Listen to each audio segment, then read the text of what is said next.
La parole, et il dit ce qui suit dans Luc 2, versets 11 à 14. C'est aujourd'hui dans la ville de David, il vous est né un sauveur qui est le Christ, le Seigneur.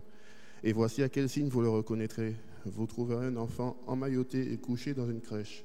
Et soudain, il se joignit à l'ange, une multitude de l'armée céleste, louant Dieu et disant « Gloire à Dieu dans les lieux très hauts, et la paix sur la terre parmi les hommes qui l'agréent. » Amen.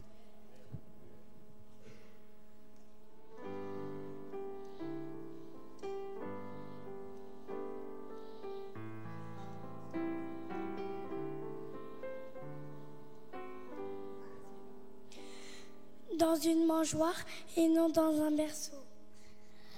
Jésus, notre Sauveur, trouva le repos.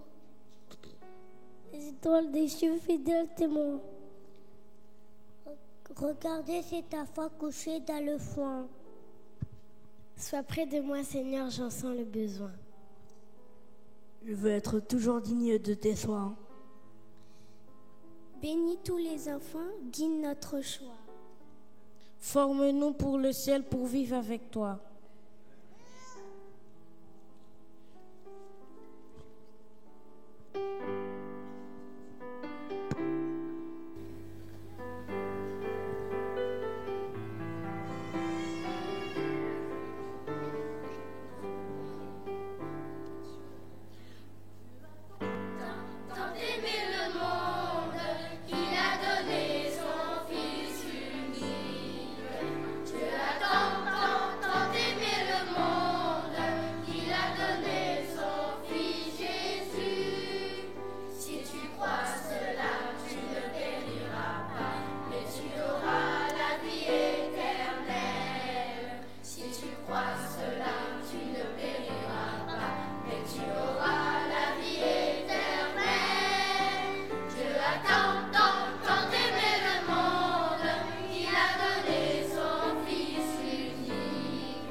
Oui, chers frères et sœurs, la naissance de Jésus signifie quelque chose.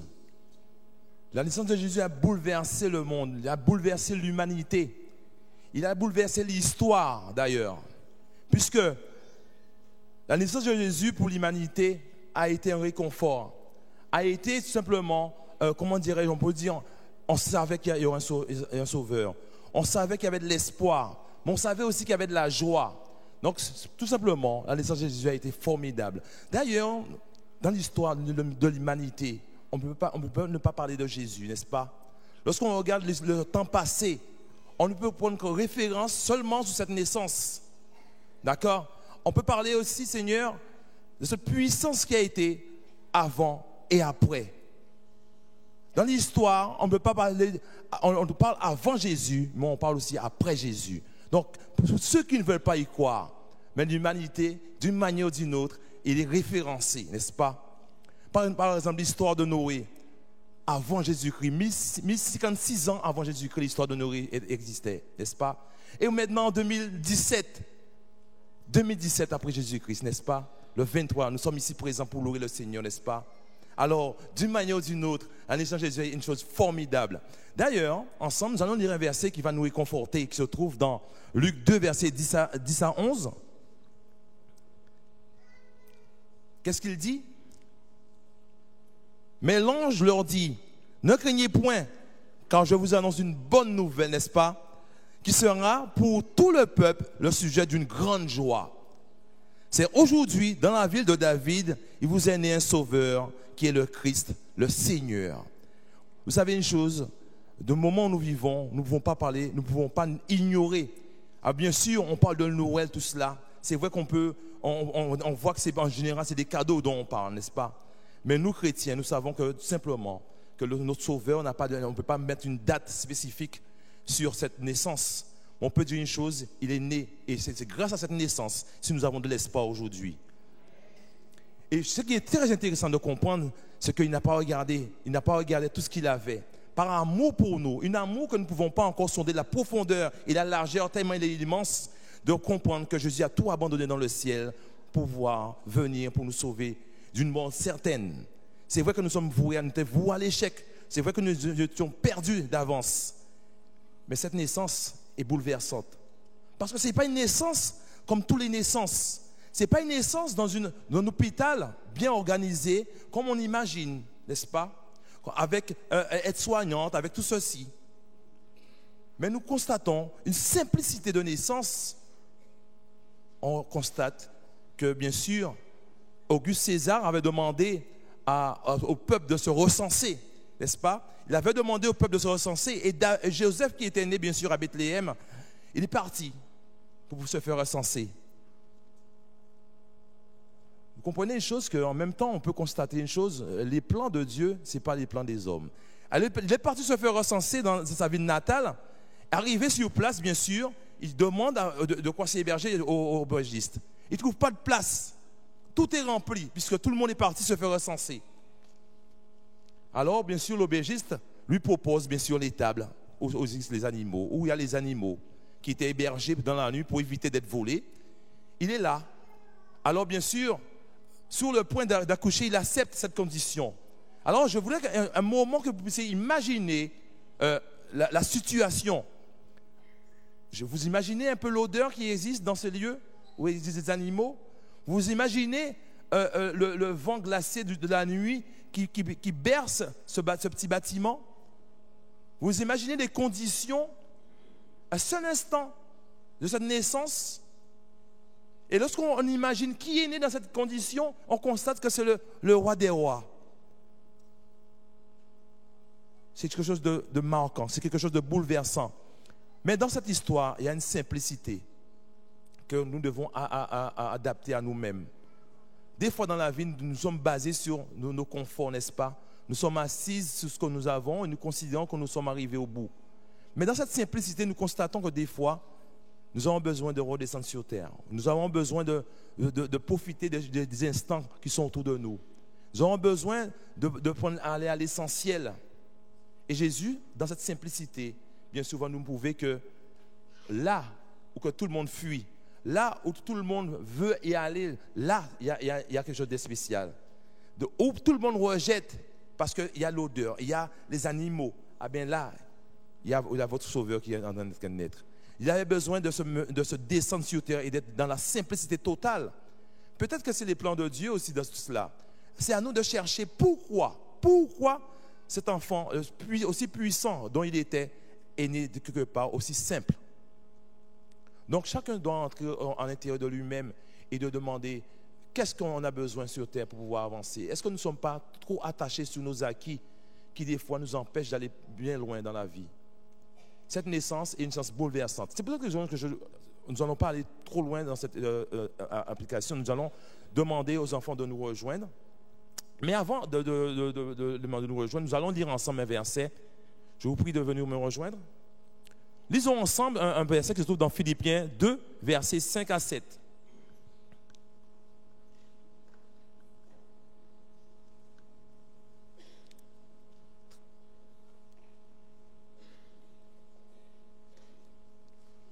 Philippiens 2, 5 à 7. Qu'est-ce qu'il nous dit?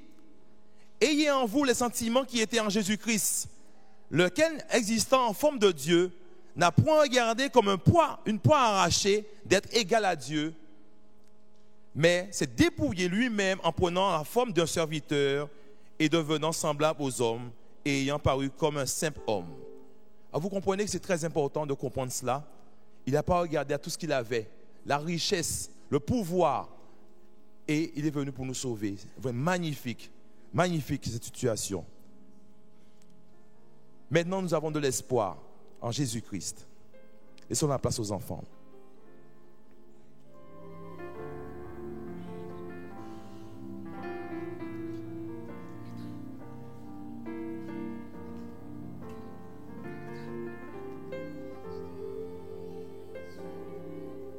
Jésus, oui je t'aime, oui je t'aime. Jésus, Jésus, oui je t'aime, oui je t'aime. Jésus, Jésus, oui je t'aime, oui je t'aime. Jésus, Jésus, oui je t'aime, oui je t'aime. Tu es merveilleux et je veux voir ton visage et les marques de ton amour. Jésus, oui je t'aime, oui je t'aime.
Et nous vous inviterons à vous tenir debout.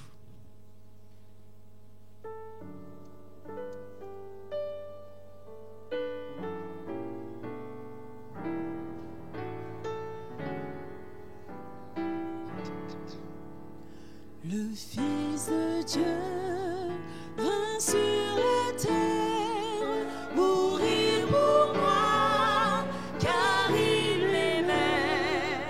Est-il le plus profond mystère d'amour plus grand et plus parfait?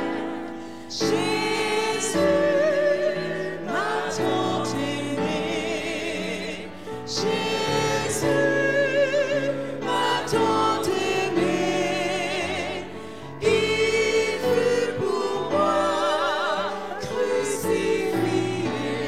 Jésus m'a tant aimé, pour jamais ton sang pur efface mes péchés.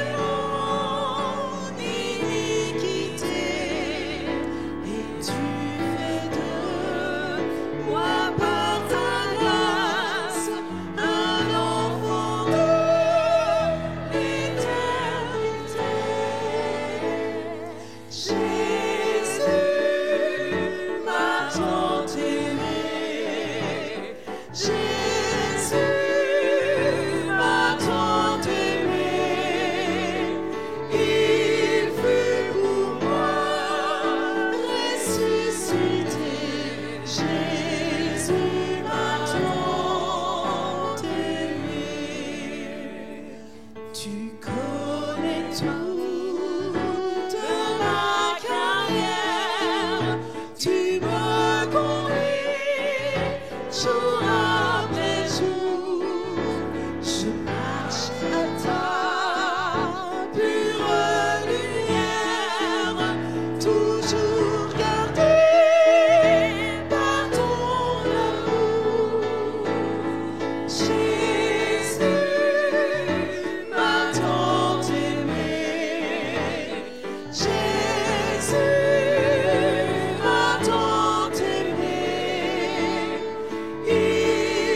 toujours le même, il sauve encore parfaitement. Qui que tu sois, ce sauve t'aime, viens cœur brisé, viens confiant. Jésus m'a tant aimé, Jésus m'a tant aimé, il fut pour moi crucifié. Jésus m'a tant aimé, Jésus m'a tant aimé, Jésus m'a tant aimé, il fut pour moi crucifié. Jésus m'a tant aimé.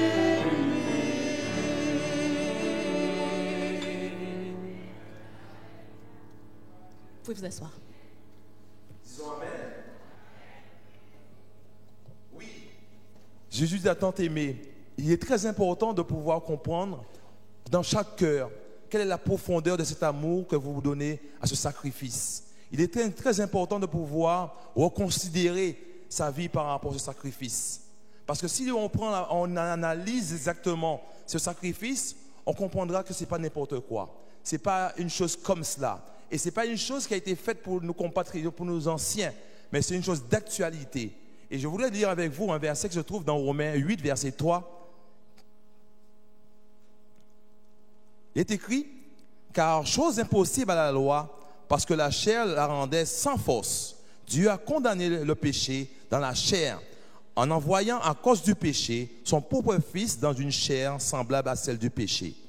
Oui, chers frères et sœurs, Jésus est devenu péché pour nous. Alors il est très important de comprendre le péché. Le péché exactement, comment nous la voyons. Est-ce une chose banale, une chose qu'on peut s'accoutumer, une chose qu'on finit par former une seule chair avec, c'est ça? Mais dans les yeux de Dieu, comment il peut voir le péché? C'est ça qui est très important. Si nous comprenons exactement comment Dieu voit le péché, il le voit d'une manière très désagréable, comme une malédiction. Et je peux le prouver en disant que lorsque Jésus a été crucifié sur la loi, il y a une séparation entre son Père et lui, n'est-ce pas? Et qu'est-ce que Jésus dit? Père, pourquoi m'as-tu abandonné? Tout simplement parce que Dieu ne pouvait pas regarder Jésus avec autant de péchés qui étaient à ses yeux négatifs. Il ne pouvait pas regarder ce fils, son propre fils, parce que son fils était rempli de péchés, pour supporter nos péchés à nous. Alors il est très important de pouvoir la valider, de comprendre la portée de ce geste qui est d'actualité. Et si nous comprenons la portée de ce geste, alors à ce moment-là, nous allons reconsidérer nos voies. Nous allons reconsidérer notre manière de fonctionner. Et nous avons étudié une très belle leçon, n'est-ce pas, cette semaine. Qu'est-ce qui a été écrit? Il a été dit. Oui, quelqu'un peut me dire? Vaincre le mal par le bien. Je sais que dans votre travail, je sais que où vous vivez, des fois, le mal vous accable, n'est-ce pas? Le mal vous persécute. À ce moment-là, soit on veut faire vengeance seul, ou soit on met ça entre les mains du Seigneur. Parce que des fois, les plans de Dieu, ils prennent trop de temps. On a envie d'accélérer les choses comme ça nous fait plaisir, n'est-ce pas? Mais maintenant, il est de considérer que le sacrifice que Dieu a fait, que Jésus a fait pour nous, ce n'est pas n'importe quel sacrifice, c'est un sacrifice capital dans notre vie. Lisons ensemble dans 2 Corinthiens 5, verset 21.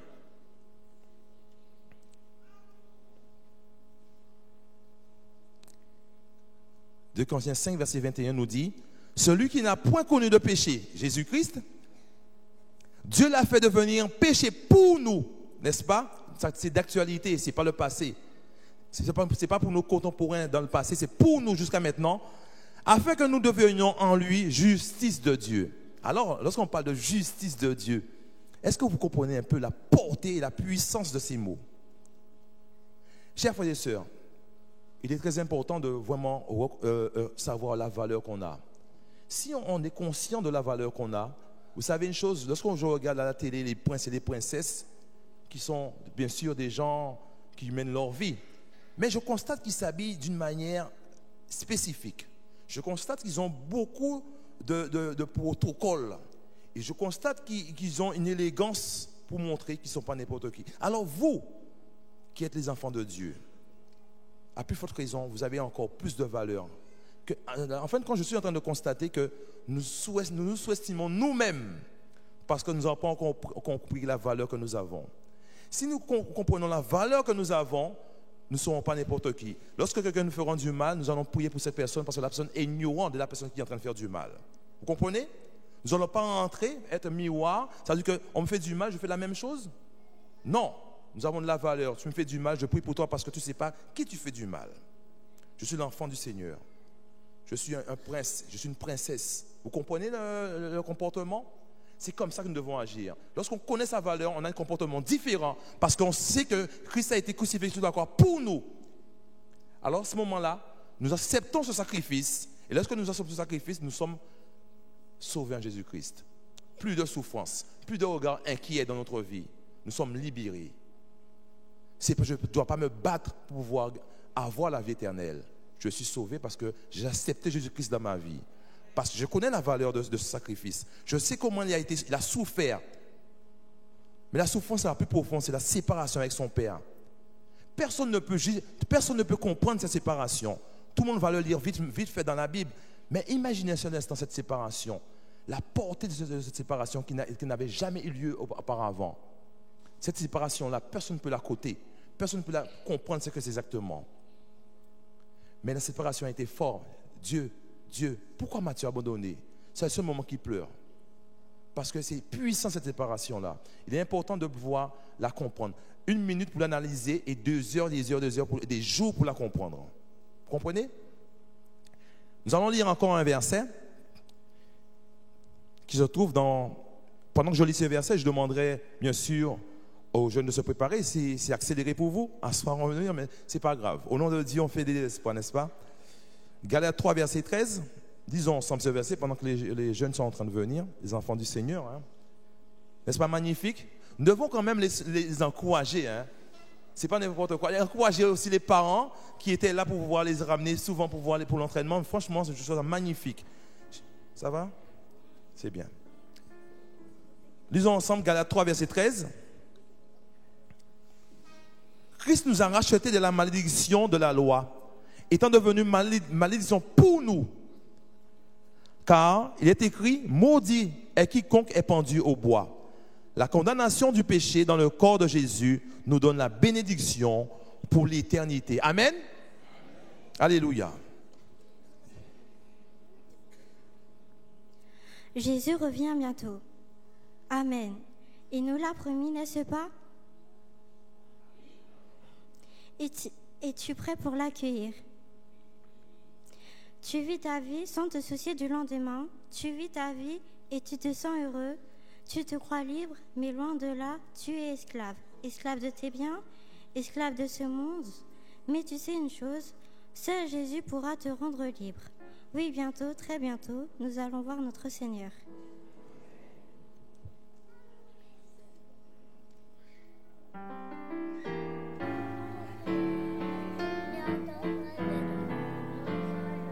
Bientôt, très bientôt, nous allons voir le Seigneur. Bientôt, très bientôt, nous allons voir le Seigneur. Bientôt, très bientôt, nous allons voir le Seigneur. Alléluia.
Magnifique, magnifique, chers frères et sœurs, magnifique de savoir que Jésus revient bientôt. Ne dites pas Amen comme si vous n'êtes pas certain.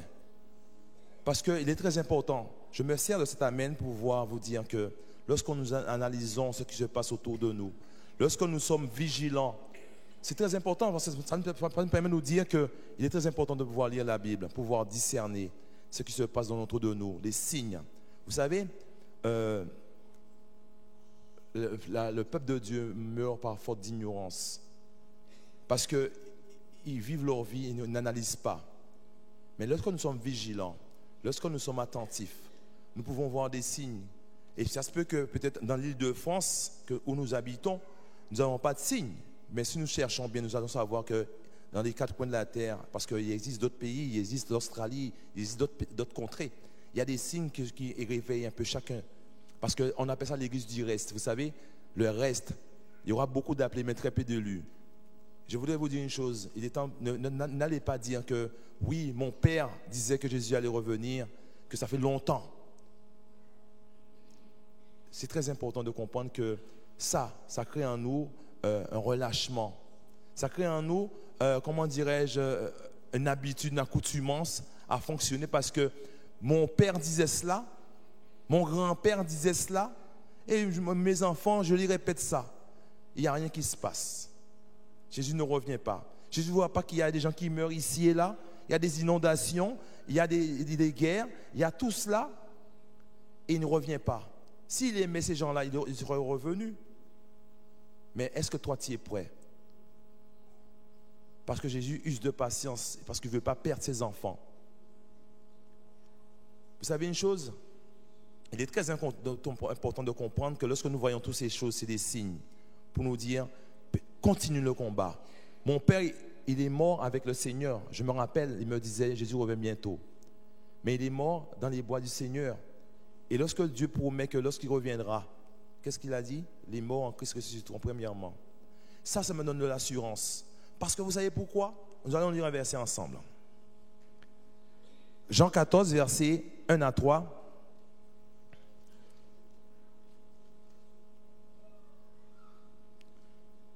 Jean 14, versets 1 à 3. Que votre cœur ne se trouble point. Croyez en Dieu et croyez en moi. Il y a plusieurs demeures dans la maison de mon Père. Si cela n'était pas, je vous l'aurais dit. Je vais vous préparer une place. Et lorsque je m'en serai allé, je serai allé et que je vous aurai préparé une place, je reviendrai et je vous prendrai avec moi, afin que là où je suis, vous y soyez aussi. Et vous croyez que c'est une parole de mensonge? C'est ça? Vous croyez que c'est une utopie? Un conte de fées? Mais je suis en train de vous dire que c'est très important. C'est vrai, vous allez me dire, ça fait longtemps qu'on dit cela. Il y a rien qui se passe. Mais vous savez très bien que votre temps n'est pas le temps de Dieu. Parce que, vous savez une chose, c'est qu'il use de patience. Il ne veut pas perdre Eddie, il ne veut pas perdre ma soeur qui est là-bas, il ne veut pas perdre mon frère qui est ici, il ne veut pas perdre ma soeur qui est là-bas, ni dans la salle de jeunesse. Il veut que tout le monde soit là. À ce moment-là, c'est un combat sans merci. Parce que nous sommes dans un conflit cosmique entre le bien et le mal. C'est une guerre acharnée. Et je vous dis une chose, cette lutte-là se mène à genoux tous les jours. Parce que le jour qu'il n'y a pas de connexion, il y a quelque chose d'autre qui s'installe dans cette connexion qui nous empêche de prier. Vous avez-vous remarqué cela? Lorsqu'on ne prie pas une journée, c'est très difficile de prier le lendemain. Parce qu'il y a une chose qui s'installe. Il y a des déconnexion. Et Jésus l'a ressenti sur la croix, cette déconnexion. Alors, c'est pour cette raison que je suis en train de vous dire, ne regardez pas le temps, mais observez les signes. Les enfants, ils ne sont pas un peu rebelles à leurs parents? Est-ce que ce n'est pas une prophétie aussi en même temps? Les prophéties, ce n'est pas la peine d'aller chercher loin. Ils sont devant notre porte des fois. Mais lorsque nous observons la nature, lorsque nous observons les responsables de ce monde qui sont en train de... Vous voyez, je n'ai pas la peine de vous faire un schéma, qui sont en train de se provoquer l'un et l'autre. Un moment pour comprendre que tout cela, c'est des signes pour vous dire, réveillez-vous. Ce n'est plus le moment d'être en guerre avec la sœur dans l'église. Ce n'est pas le moment de se créer des ennuis les uns les autres. C'est le moment de vivre en harmonie, serré. Et d'ailleurs, Salomon le disait, observe les fourmis et tu verras. Il n'y a pas de guerre entre eux, ils fonctionnent, ils sont programmés pour pouvoir élever l'un l'autre. Le plus costaud débarrasse la route du plus faible. Ce n'est pas notre rôle de pouvoir rentrer en conflit parce que nous avons un sauveur qui arrive bientôt. Et nous devons nous réveiller. Ce n'est pas l'entendre et que ça sort de l'autre côté. Mais c'est vraiment vivre cela. Nous devons la vivre avec certitude. Et si l'un tombe à côté de nous, nous devons la ramasser. Parce que nous sommes unis dans un même élan, dans un même cœur. Nous ne sommes pas là pour observer celui qui tombe et le pointer du doigt. Comme si notre tour n'est pas derrière bientôt. Parce que vous savez, un jour celui-ci et un jour l'autre. Personne n'est à l'abri. Mais ce qui compte, c'est de savoir qu'on peut compter sur un frère, on peut compter sur une sœur. Et ça, c'est magnifique. Ça, c'est magnifique de savoir que nous sommes une armée avec nos qualités, mais avec nos défauts aussi. Et nous devons apprendre à fonctionner cela, différence, mais unis. Oui, chers frères et sœurs. Et nous dit dans Matthieu 24, verset 42, « Veillez donc, puisque vous ne savez pas lequel jour votre Seigneur viendra. » Alors, ça se peut que vous imaginez, c'est dans 50 ans, dans 200 ans, n'est-ce pas? Mais qui ne vous dit pas que c'est bientôt? Soit on vit une vie relaxe et puis on est blasé, ou soit on a vie sérieusement et on a tout à gagner. Et pour ceux qui n'ont pas encore fait alliance avec le Seigneur, vous attendez qu'on vous bouscule ou vous attendez que vous ayez une épreuve catastrophique dans votre vie pour vous dire, ah, Seigneur, je viens avec toi, mais par crainte, ou vraiment vous avez considéré la portée de cette chose. Parce que quand je lis le verset qui se trouve dans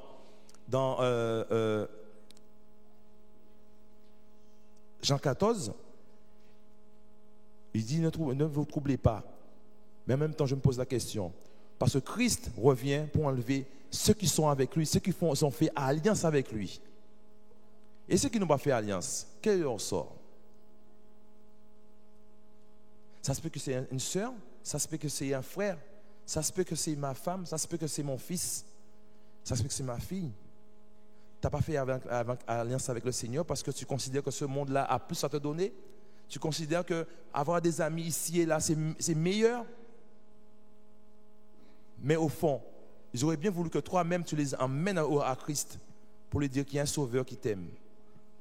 Vous comprenez que c'est très important de pouvoir, autour de nous, véhiculer, donner aux gens de l'assurance, donner aux gens, de l'espoir.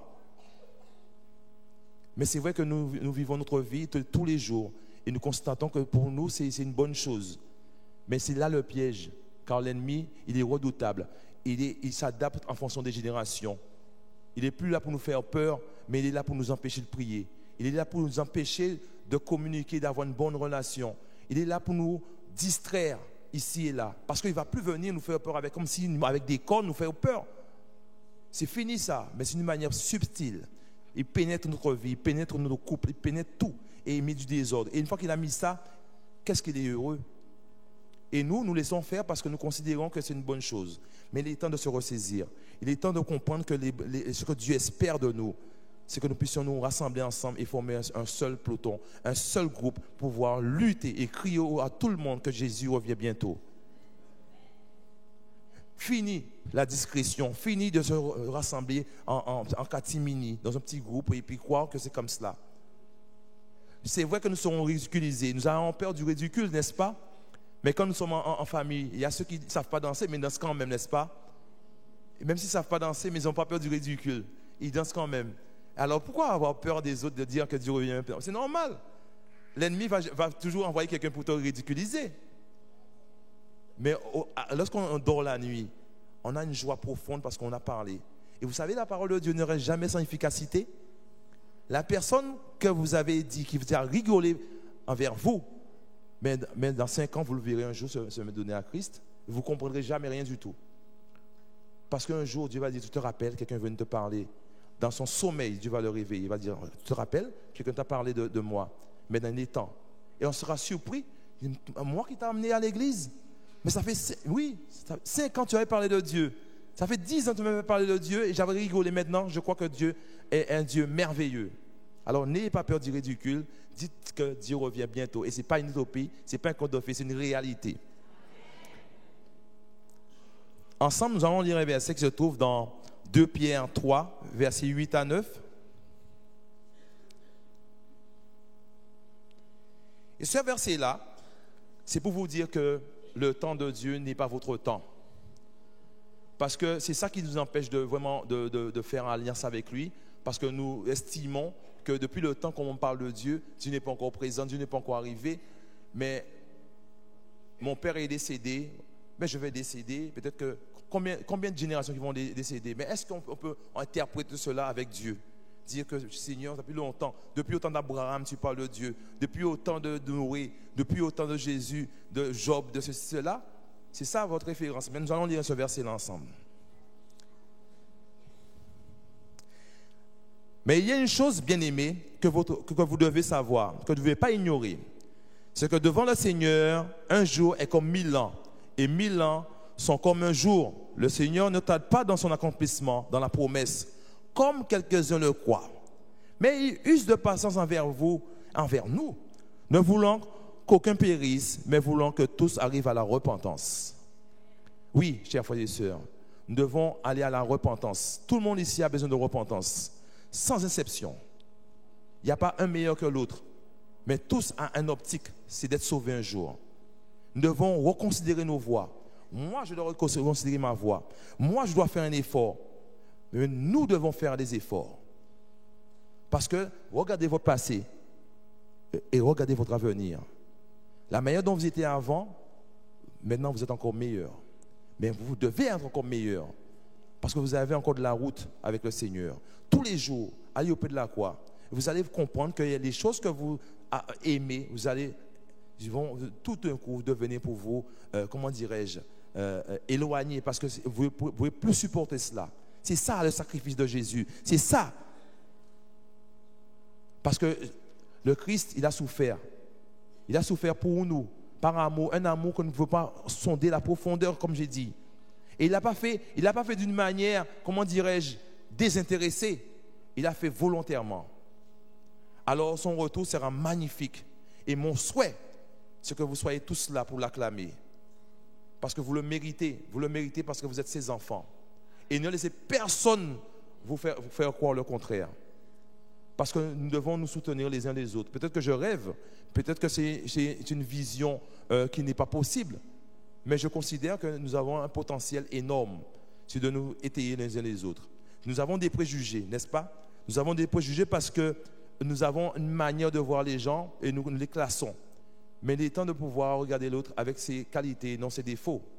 Parce que toute personne ici, toutes les frères et sœurs qui sont ici, ceux qui nous regardent sur le net, vous avez des qualités, vous avez des défauts, mais apprenons à regarder nos qualités et c'est en élevant l'autre que nous serons élevés. Peut-être facile à dire, mais c'est une réalité. C'est une chose qui doit se faire. Je considère que quand je regarde mon frère, voir comment il est merveilleux, ces enfants, cette jeunesse qui sont assis ici, là, mais bientôt c'est eux qui seront à ma place. Mais nous devons les encourager, n'est-ce pas? Ne pas les juger, ne pas regarder à les erreurs qu'ils font. Parce que nous oublions nos erreurs à nous. Mais ils feront des erreurs et nous serons là pour les encadrer, n'est-ce pas? Et d'ailleurs, lorsqu'on les présente sous la chair, tout le monde est prêt à être là pour les aider. Mais très peu les aident parce qu'on les juge. Et on les fait fuir. Ils ont encore au lait. Ils ne sont pas encore au résistant. La nourriture résistante. Donc, quelque part, au moins de petits jugements, qu'est-ce qu'ils font? Ils s'en vont.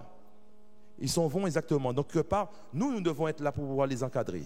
Nous devons les étayer, nous devons les encourager. Et quand ils chantent là, nous devons les applaudir, nous devons les dire Amen, un Amen puissant pour sentir que nous sommes unis.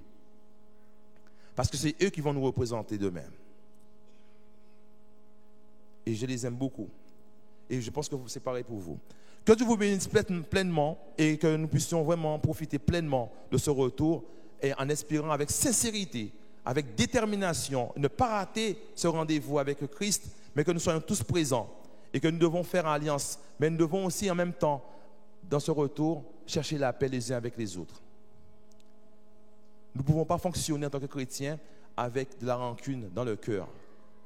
Ce n'est pas possible, ce n'est pas compatible. Nous devons chercher absolument à faire la paix.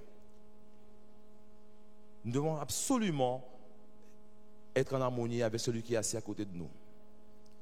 Ce n'est pas possible. Ce n'est pas possible de vivre une chrétienne en sachant qu'on est fâché l'un avec l'autre. Moi, je ne sais pas, à mes yeux, pour moi, ce n'est pas compatible. Alors, aujourd'hui, je voudrais demander au frère David de venir ici. Nous allons prier une prière vraiment de consécration pour cette jeunesse vraiment particulière qui tiendra le flambeau et bien sûr pour l'église ici présente, pour chacun d'entre nous. Mais une prière sincère et que votre cœur puisse vraiment se vider et laisser la place à cette bénédiction. Ne pas croire que c'est un conte de fées, mais vraiment la vivre avec sincérité. Parce que Dieu vous a béni, il vous a donné une famille, il vous a donné une maison pour pouvoir dormir. Je considère que c'est une grande bénédiction. Alors, peux-tu venir avec nous, s'il te plaît? Et les responsables MAE, pouvez-vous venir avec nous, comme ça, pour pouvoir vous donner la force pour ce combat qui est sans merci? Ainsi que Marthe avec nous aussi, comme ça, d'une manière qu'on puisse vraiment prier pour cette jeunesse qui le mérite sincèrement. Ô notre Dieu, notre Père, toi le Créateur de l'univers, toi le Dieu rédempteur, le Dieu sauveur, tu nous as placés dans ta maison en ce matin pour nous exhorter à travers ton serviteur Eddie. Et ne voilà-t-il pas, Seigneur, les enfants de tes enfants, par le chant, par les poèmes, ont élevé ton nom. Et nous voulons te dire, poussé par la puissance de ton esprit, que tu puisses agréer ce culte, que tu puisses agréer ce moment dont nous allons passer avec toi. Seigneur, oui, tu nous interpelles. Tu nous dis que très bientôt, tu viendras nous chercher. Et nous avons dans ta parole un moment difficile. Ceux qui t'accompagnaient ont voulu prendre la fuite. Certains se sont retirés. Et tu as posé la question à tes disciples. Et vous, ne voulez-vous pas vous en aller aussi? Mais Seigneur, à qui irons-nous? C'est toi la vérité. C'est toi notre Sauveur. Nous voulons rester accrochés à ta promesse. Car tu nous dis très bientôt, tu viendras nous chercher. Et nous sommes conscients que vu les événements qui se passent autour de nous, que ton retour est imminent. Et nous ne voulons pas, Seigneur, que après avoir fait tant de routes avec toi, nous laisser distraire par les attraits de l'ennemi et être perdus quand tu reviendras. C'est pourquoi, Seigneur, nous te prions pour nos enfants, nous te prions pour nos amis, nos parents, ceux qui t'ont délaissé, ceux qui sont éloignés de toi. Mais nous savons aussi que tu dis dans ta parole que à la fin des temps, Seigneur, tu ramèneras le cœur des enfants à leurs parents. Et tu ramèneras ton peuple, Seigneur, au bercail, afin que tous ensemble nous soyons sauvés. C'est pourquoi nous te prions, nous te supplions, Seigneur, que tu puisses, par la puissance de ton esprit, investir le cœur de tout un chacun présent. Les mamans qui sont en détresse, qui pleurent, Seigneur, de ne pas avoir leurs enfants avec eux. Nous te prions, nous te supplions, Seigneur, ramène ces enfants à leur famille, afin qu'ensemble nous puissions être là pour te louer, te donner gloire et honneur. Seigneur, nous sommes conscients que tu nous invites à nous aimer. Et fort de cette leçon de ce matin, tu nous dis que si nous nous aimons les uns les autres, nous accomplissons la loi, nous accomplissons ta promesse. Mais tu nous invites également, Seigneur, à rendre à tous ceux qui nous font le mal, à les faire du bien. Mais nous savons de par notre nature pécheresse, nous ne pouvons pas le faire. C'est pourquoi nous te supplions, nous te disons, Seigneur, que tu puisses faire taire en nous notre ego, le moi, afin que nous puissions être transformés par la puissance de ton esprit, que nous puissions être transformés par ta parole, car cette dernière est la vérité et c'est celle qui nous transformera. Seigneur, merci. Merci de ce que tu entends nos prières, tu entends nos supplications et tu es prêt à répondre favorablement à nos requêtes. C'est pourquoi nous avons confiance en toi et nous te disons, Seigneur du haut des cieux, regarde ton peuple agenouillé devant toi. Nous avons également, Seigneur, tout au cours de cette année, des familles qui ont été endeuillées par la mort de notre chair. Mais tu nous fais cette promesse aussi, et par la bouche de ton serviteur, tu nous as dit cela, que lorsque tu reviendras, ceux qui ont cru en toi ressusciteront pour t'acclamer sur le nom des cieux. Et nous sommes conscients de cela. C'est pourquoi nous te disons merci, Seigneur, de cette promesse. Et aide-nous, Seigneur, aide chacun de nous. Ne serait-ce ceux qui sont impactés par les fléaux de la société, ceux qui sont impactés de leur vie par la maladie et qui doutent dans ces moments difficiles. Oh Seigneur, nous savons, c'est toi qui guéris toute maladie et qui pardonne toute iniquité. C'est pourquoi nous te les confions en te disant, Seigneur, aie un regard favorable sur toutes ces familles qui sont en difficulté. Et Seigneur, permets que au sein de la communauté, nous puissions être solidaires les uns les autres, que nous puissions nous soutenir, que nous puissions nous encourager et qu'ensemble, Seigneur, nous puissions marcher en regardant à la croix au sacrifice que tu as fait pour le salut de tout un chacun. Sans oublier les internautes, nous te disons, Seigneur, à travers leur impossibilité d'être présents ici, nous te disons, permettre qu'ils puissent faire des plans également pour être au sein de la communauté, pour te louer et t'adorer. Car, Seigneur, tu nous fais une sainte convocation, c'est d'être présent au sein de ton Église chaque sabbat pour te louer et élever ton nom. Merci, Seigneur, de ton amour. Merci de ta présence parmi nous en ce matin.